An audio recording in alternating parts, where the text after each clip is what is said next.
Hello and welcome to our latest teaching session here at Reignite Ministries and out of the book of Joshua as we continue our sermon series entitled The Valley of Trouble. We won't waste a whole lot of time on review today. If you can check out the previous sessions to keep up on the book, because we're at chapter 6 today and there's a ton that happens here in chapter 6. This is when they come to their first city, the city of Jericho. You can keep up with the other sessions on Facebook, YouTube, and our website, lovereignite.com. And now it's come to the time they've come to their first city, they've crossed over the Jordan, and now it's time, you would think, for military battles. It's time for the nation of Israel to start conquering cities and nations. And you would think, well, that means the military comes into battle, it comes into play, and they start having to fight battles.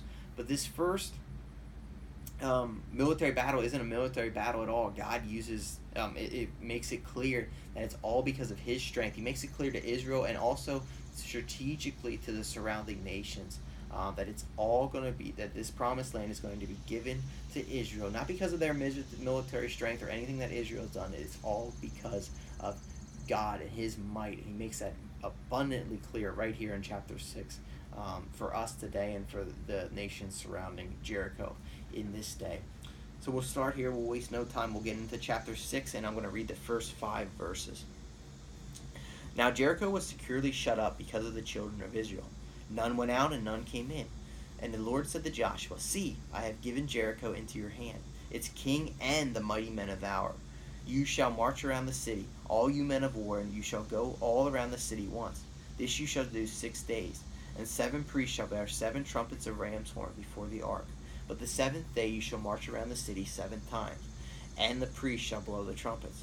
It shall come to pass when they make a long blast with the ram's horn, and when you hear the sound of the trumpet, that all the people shall shout with a great joy, with a great shout.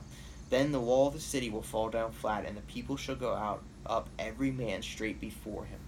So let's set up a little bit of context and kind of the strategy from God and through Joshua to conquer Jericho first. So Jericho was a formidable foe. It was a fortified city. That means there's a wall all the way around it. These walls in ancient times, they could be as high as 20 feet high. They would obviously have soldiers on top that could shoot arrows, that could dump oil, that could throw boulders down on any army that was trying to either break down the walls or to climb over the walls. They were there, they were set up, and they could withstand being besieged for months at a time as long as they had food and water. They were ready for battle. And Jericho was, it says, securely shut up because of their fear of Israel. They were not, it's not like the nation of Israel came and caught them off guard. Jericho was prepared for battle. They were prepared for war. Now, why would God have Israel go after Jericho first? Well, if you look at a map of ancient times, on the west side of the Jordan, which is where the promised land was, there was kind of a north territory and a southern territory, where Jericho was right in the middle. They were right at the borderline. So this was a city set it right at the center of this valley, set it strategically located.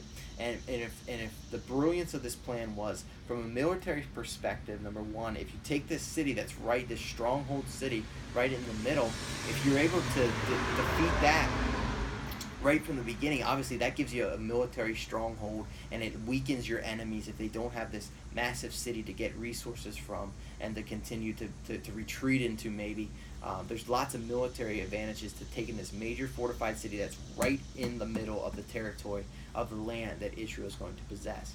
But it's also taking down this cultural hub.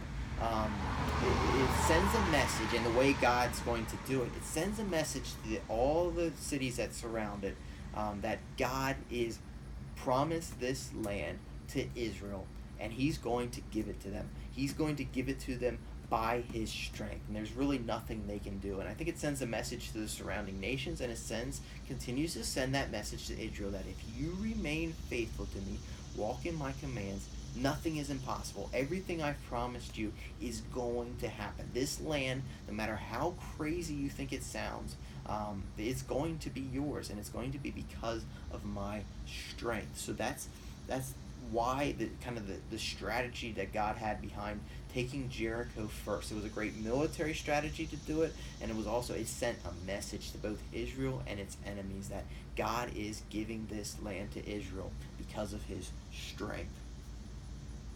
Now, and now this, even with all that being said, the plan that God gives to Joshua, it involves no weapons. It involves no real use of military force. It's marching around the city and then blowing trumpets on the seventh day. It's not exactly what we think of as a military battle. Yet Joshua, he wholeheartedly just attacks and goes after it. Because Joshua believes what God says in verse 2. I have given Jericho into your hand, its king and its mighty men. And God gives him the plan. And we'll see in verse 6, Joshua just follows the plan. And that's a great confidence. That's the kind of confidence that we should have in God. When he calls us to do something, or when we're in a spiritual battle, we know at the end of the day, no matter how high the mountain is that we have to climb, no matter how great the spiritual battle that we're in, we know because of the death and resurrection of Jesus Christ that the outcome is sealed, that the battle has been won. And it may get worse before it gets better. Whatever storm you're in, whatever mountain you have to climb, it may get harder before it gets better. But if you're in Jesus Christ, if you surrendered your life to Jesus Christ, you can have faith, you can have confidence in knowing that the outcome is sealed, that it will get better, that you will be healed of the suffering that you're in, that the mountain you're climbed, you will be able to climb if you do it with Jesus Christ, if you do it in Jesus Christ and following his commands, that death has been conquered because of Jesus Christ's resurrection. And if you're in him, you've conquered death as well. And the Lord's the Lord's plan, the final thought on the Lord's plan here, it was just the craziness of the plan, not using military strength at all, being so out of what we would plan, what we humans would plan to take a city, that when Jericho fell, it would be 110%, 150% clear, without a doubt, that it was because of God's strength, not because of Israel's military power, not because of anything else. It would be 100% clear to both Israel's neighbors and to Israel that it was all because of God. It was all because of his strength that this city fell before him, that he made the wall fall flat, as we read in the book of Joshua. Now let's continue on for a few verses in chapter 6, or in verse 6. So after the Lord gives him this command, Joshua the son of Nun, he calls the priests and said to them, take up the ark of the covenant, and let 7 priests bear 7 trumpets of ram's horn before the ark of the Lord. And he said to the people, proceed and march around the city, and let him who is armed advance before the ark of the Lord. So it was, when Joshua had spoken to the people, that the 7 priests bearing the 7 trumpets of ram's horn before the Lord advanced and blew the trumpets, and the ark of the covenant of the Lord followed them. The armed men went before the priests who blew the trumpets, and the rear guard came after the ark, while the priests continued blowing the trumpets. Now Joshua had commanded the people, saying, you shall not shout or make any noise with your voice, nor shall any word proceed out of your mouth until the day I say to you, shout. Then you shall shout. So he had the ark of the Lord circle the city, going around it once. Then they came into the camp and lodged into the camp. And Joshua rose early in the morning, and the priests took up the ark of the Lord. Then the 7 priests bearing the 7 trumpets of ram's horns before the ark of the Lord went on continually and blew the trumpets. And the armed men went before them, but the rear guard came after the ark of the Lord, while the priests continued blowing the trumpets. And the second day they marched around the city once and returned to the camp. And so they did for 6 days. Now, there's a couple things that we can take from these verses. Let's first just set the scene and get a visual and make sure we're clear on what's happening here. So God commanded the nation of Israel that the men of war, the army, would be in front. They would lead around. Then the 7 men, the 7 priests, not just 7 men, the 7 men with their ram's horns for trumpets, they would come next. Then the Ark of the Covenant, and then the remaining soldiers would come up the rear. They would bring up the rear and kind of protect the rear of the Ark of the Covenant. They would walk around in silence. They would not say a word. They were not supposed to say a word. They would make one lap around. They would do that for 7 days. And this was not a very long trip. This was they estimate that it was about a half-mile trip around the city of Jericho. So obviously it doesn't take you very long to walk a half a mile. But they did this for 6 days. Now, let's think about another point here. We know Joshua, the Lord gave Joshua the full picture of the plan. He knew that you were going to do this for 6 days, and then the seventh day you're going to walk around 7 times, and then you're going to blow the trumpet, and then the walls are going to fall down. But note that Joshua doesn't give Israel the full extent of the plan from day one. And why is that? What does that have to teach us? What teaches us that Israel, even though they didn't have the full scope of the plan, they didn't have God's full plan in their vision, that they still were called and they obeyed, and they still did a good job of obeying God's command to get up each day, follow the command that the Lord had given Joshua, and walk in obedience. The lesson for us is today, we do not have God's full plan in our vision, whether that's the plan of God and the things that are going to happen to this world when that second coming of Jesus Christ is coming. None of us know. We never know the day or the hour. Never will we until it happens. We don't have the scope of God's plans from a smaller version in our own lives. We don't know what the full picture of the plan is. For me, I have a call to pastoral ministry, but I don't know what that it actually looks like. The only thing we can do in our day-to-day lives is to get up each morning, just like the nation of Israel, take it step by step, follow God's commands, literally like the nation of Israel. They were taking it step by step, day by day. Almost you could break it down breath by breath. They were just waking up.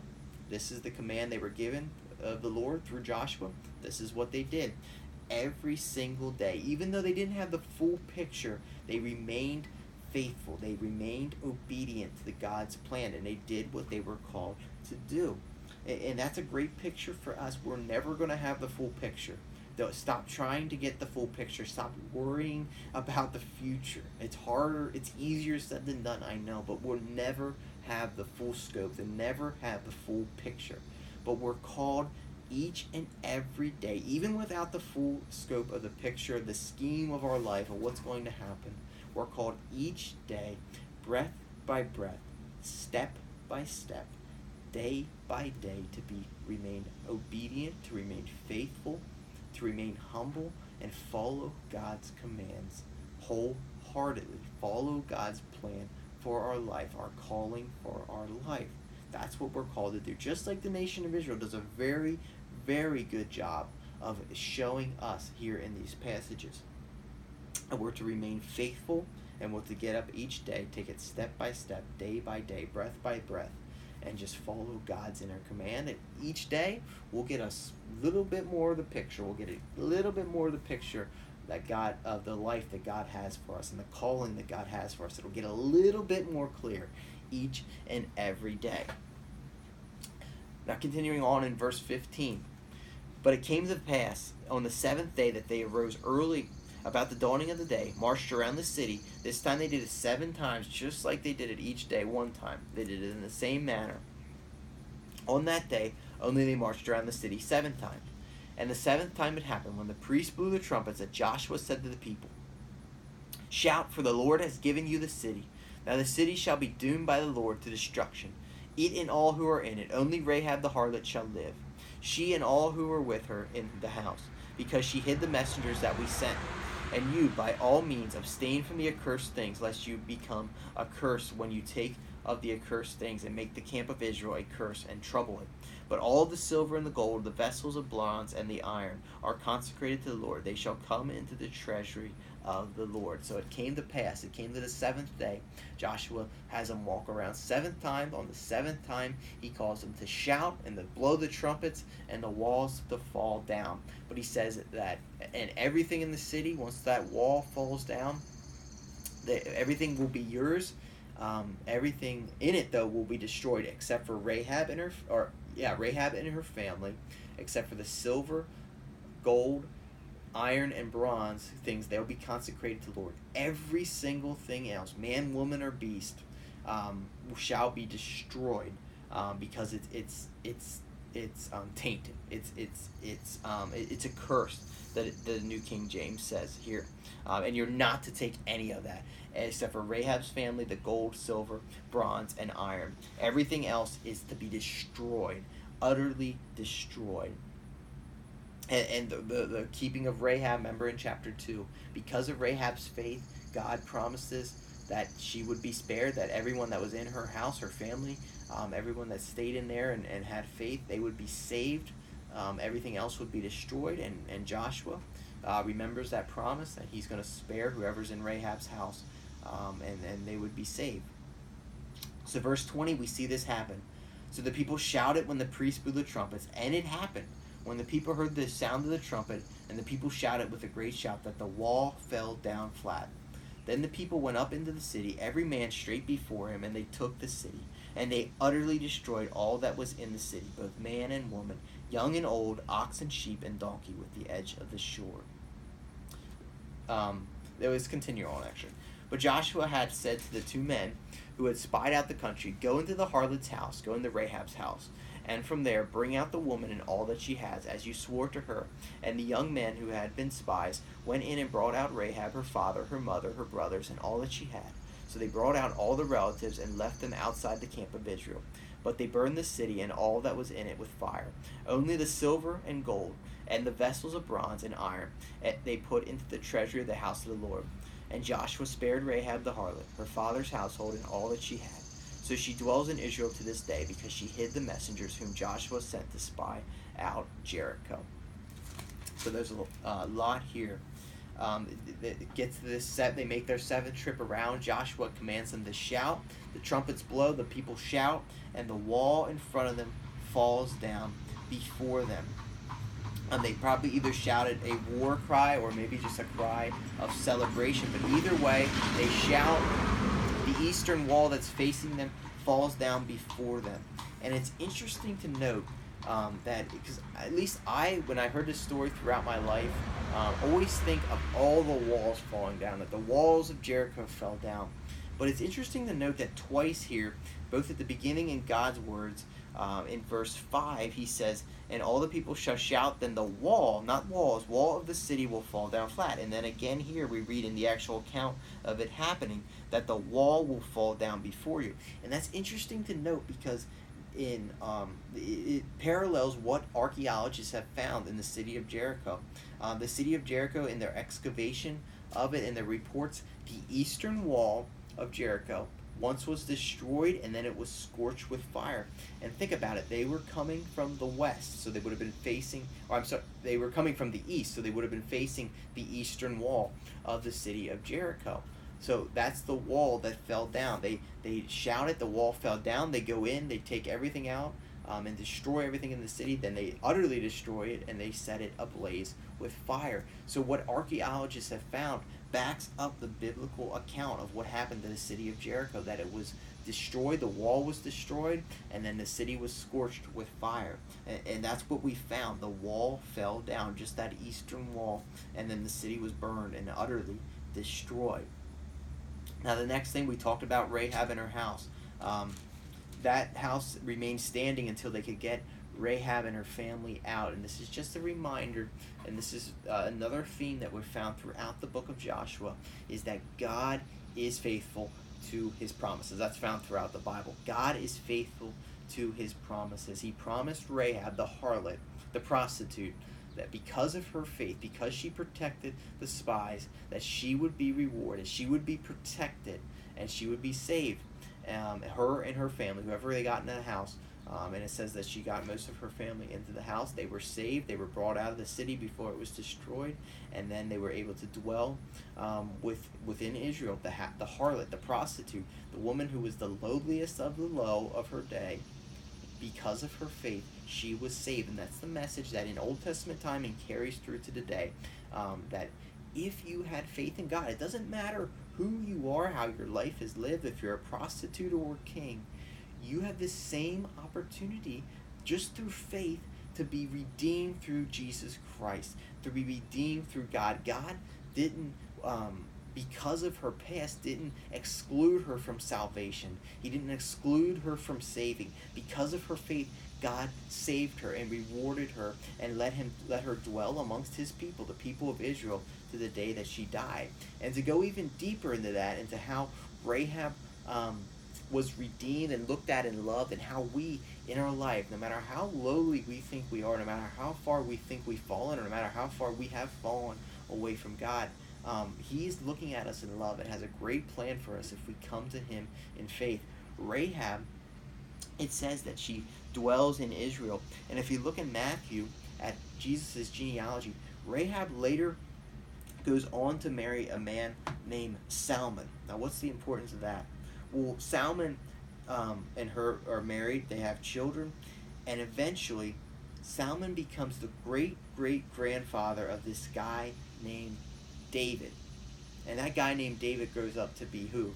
King David himself. That will we won't look about. He's not in the book of Joshua, but he's later the man after God's own heart, and the man that God uses to continue to take the promised land, and does great things through David. He's a mighty warrior. He's glorified. God calls him the man after his own heart. Now, what's the other important thing? What's the other thing David is famous for? He's famous for being Jesus comes from the line of David. David is an ancestor to Jesus Christ. Now, Rahab's an ancestor to David. So that means that Rahab the prostitute was an ancestor to Jesus Christ himself. That shows you that God has great plans for you, no matter who you are, no matter who you think you are, no matter how your life is going, no matter how you've lived your life. God has great plans for you if you come to Him in faith. Rahab the prostitute, living in a pagan nation, becomes the an ancestor to Jesus Christ, an ancestor to King David, and then down the line, an ancestor to the very Son of God, Jesus Christ. If that does not show you that God has a plan and has love and has compassion on each and every one of us, I just don't know what is. That He has a great plan for us. Even the prostitute, the lowliest of the low, He uses in the line of David, and eventually in the line of His own Son, Jesus Christ. What an amazing testimony we see here in Josh 6 for God's love and compassion for each and every one of us. We finish out Joshua chapter 6 in verse 26. And Joshua charged them at that time, saying, "Cursed be the man before the Lord who rises up and builds the city Jericho. He shall lay its foundation with his firstborn, and with his youngest he shall set up the gates." So the Lord was with Joshua, and his fame spread throughout all the country. Now, to conclude there, Joshua says, if anyone builds up this land, them and their children, they will be cursed. So don't build up Jericho again. This city is cursed. If anyone builds the city again, its foundation will be laid with his firstborn. In other words, it will curse its firstborn, and its youngest shall set up its gates. Otherwise, bad things are going to happen. And verse 27, so the Lord was with Joshua, and his fame spread throughout the country. Joshua's fame spread throughout, but really it was the Lord's fame, because this all happened because of God's leading. It was just because of Joshua's faithfulness and the nation of Israel's faithfulness. And that's the end of chapter 6 today. What a great chapter. We learned about God's strategic plan and taking Jericho first, what we can learn from that. We learned about Joshua and the nation of Israel's faithfulness to follow God's command and His plan, even though it seemed crazy, and it still seems crazy to this day. We learned that God is a promise keeper, that He will keep His promise to Rahab, and He has a great plan for us, no matter whether we're the prostitute like Rahab or the King of Kings. If we come to Him in faith, He has great things planned for us, that He's a promise keeper, that through faith He will keep His promises, and that He's a God of great power, and He's preparing the way for us to follow His commands, and that through Him everything is possible. Every battle we face is already won because of His Son's, Jesus Christ's, death and resurrection from the cross. Thank you for joining us today. I'll end this time with a word of prayer, and then we'll conclude our time today. Dear God, I just thank You and I praise You for Your word and the truth of Your word, that even today, so many thousands of years later, we can take so much from the book of Joshua. And we thank You for this chapter and the way You're faithful. We thank You for Your might, and we give You the honor and the worship and the praise for who You are and Your mighty strength, Lord. I pray today that if anyone here does not know you as Lord and Savior, if they're not surrendering to your ways, if they think that they're like Rahab and they think they're unsavable, they're unforgivable, Lord, because of their sins, let them know and move in their life and speak in their life that is not true, that you have great things planned for them if they come to you in faith and surrender to your Son, Jesus Christ. Surrender to his love, his mercy, and his grace, Lord. For those of us that are surrendered to your way, Lord, even though we don't have the full picture of this world and how you're going to come and redeem it and make it new again, or even the full picture in our own lives and our own callings, Lord, help us to day by day, step by step, breath by breath, just humbly follow your commands. Each day, wake up and just ask, God, what do you have planned for me today? What is part of the plan that I'm going to fulfill today? And each day will help us to take solace in the fact that we're getting a little bit more of the picture of the calling of our life that you have laid out for us today, Lord. We pray all these things in your Son's mighty and powerful name, the name of Jesus Christ. Amen. Again, thank you for joining us today. My name is Jesse. I appreciate you for joining us. Check out our past sessions and check out our pages. Give them a like and a follow. We're on Facebook, Twitter, Instagram. We have our website, lovereignite.com. We also have our YouTube page, Reignite Ministries, on there as well. Check them out. We try to post content daily, Bible verses, Bible quotes, or just quotes, I should say, that all with the purpose of drawing you closer to God. We have events on there at the local church. We'd love to see you join us there if you're in the area. We thank you for joining us, and may God bless, and may have a great rest of your day.